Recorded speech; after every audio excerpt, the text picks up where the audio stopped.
Hey, how's it going? Welcome to News Act, Thursday, 10th February 2022. Look from the paper as always. First up, New York Times, mask off in America, going to be optional depending on what state you're in. Down here, Olympics, Ukraine. Wall Street Journal, Olympics. Down the bottom left, Disney revenue line go up $22 billion in the last quarter. Good work if you can get it. Down the middle here, story about Starbucks running out of disposable cups. No mention of the fact that Starbucks fired 7 workers who were involved in unionizing in Memphis, Tennessee. New York Post, some kind of a story about a Russian skater at the Olympics who may or may not have tested positive for some kind of drug that's illegal. Who knows? Hasn't been named by anyone in the IOC yet.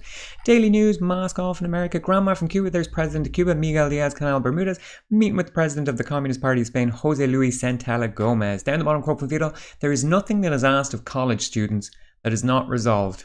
Maybe in Cuba. Thank you, Fidel. Staff, corruption. Down the bottom, an ad for something called Rothschild Capital. Oh, business loans or equity funding. Oh, and there's a Proton mail address. That sounds like a deal too good to be passed up. Jerusalem Post, cost of living line go up. Tehran Times, there he is. Chief of Hezbollah, Syed Hassan Nasrallah, gave an interview. He's gone on about the Israelis, how they're trying to normalise relations with other Arab countries, and how this is basically cementing their apartheid regime over the Palestinians and wants them to despair over it and that they have no way out. Same as always. The Hindu, some kind of local elections coming up. Down the bottom, scientists set new record in nuclear fusion energy.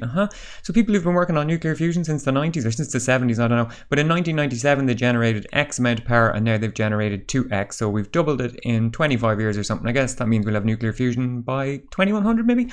The Australian ASIO foiled spy plot to interfere with the election. ASIO is like the Aussie version of the CIA, and they came out and said that there was a recently foiled foreign interference plot and that the case involved a wealthy individual with deep connections to a foreign government. Of course, if you have deep connections to your own government, that's okay. Global Times China, trucker protest, Olympics, Irish Examiner, true crime, government wants to spend €500 million on defence budget.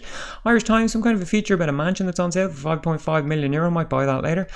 Cost of living line go up. Irish Daily Mail, lifestyle, celebs, loans are expensive. Irish Sun, there's that footballer who kicked his cat. They took the cats off and fined him 300 grand. Down here, true crime. Belfast Telegraph, something about a £1 billion school fund that nobody knows how the money was spent. Classic. Herald from Scotland, celeb shite. Over here, Salmond case leads to huge rise in complaints about MPs. So Alex Salmond, who was an MP in Scotland, he was investigated for sexual misconduct allegations and he was acquitted and nothing happened. But now they've received a record number of complaints, 763 complaints, and they're basically all against the people who investigated Salmond.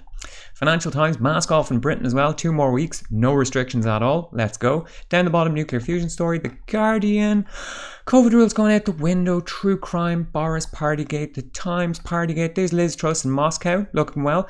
First time a foreign minister's gone there in 4 years. Maybe if someone had gone there in the last 4 years and had a sit down and a cup of tea with Vlad, we wouldn't be in the situation we're in. Anyone think about that? Beside that, nuclear fusion, Daily Torygraph, Liz Truss in Moscow, Partygate, 3 coffees a day can lengthen your life. That's good news. I drink 9 coffees a day, so presumably I'll live till about 120. Independent 4 stories on top, nuclear energy, bills, football. Over here, Faiza Saqib, shut off Instagram. I'd be lost without it.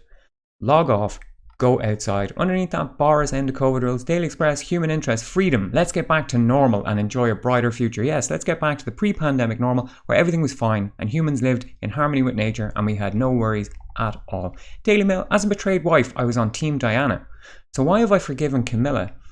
Is it because you need to go to therapy and you would rather just have a parasocial relationship with someone who represents everything wrong with modern society? Underneath that, COVID rules out the window, celeb shite, iNewspaper. Of course the royals don't want to live in Buckingham Palace. It's creepy. Is that because Prince Andrew is skulking around, pissed off that he's involved in an ongoing court case alleging he raped an underage girl, trafficked by the paedophile billionaire financier Jeffrey Epstein, did not count out, or IP. Underneath that, Boris Partygate, Daily Mail, there's Boris at a party, obviously a social kind of an animal. Underneath that, celebs, Metro, mask off in Britain, same celeb shite, Daily Star, Boris, footballer who kicked the cat, nuclear fusion. Well, we really are stuck in the groundhog cycle again. Russia, Ukraine, Partygate, the royals, same. Boris Johnson is still the Prime Minister. Prince Andrew is still the Duke of York. And Julian Assange is still in jail in the maximum security Belmarsh prison without fair trial or due process. If you want to stay off corporate, state, social media for the day, just click the link in the description. Alright, thanks, good luck.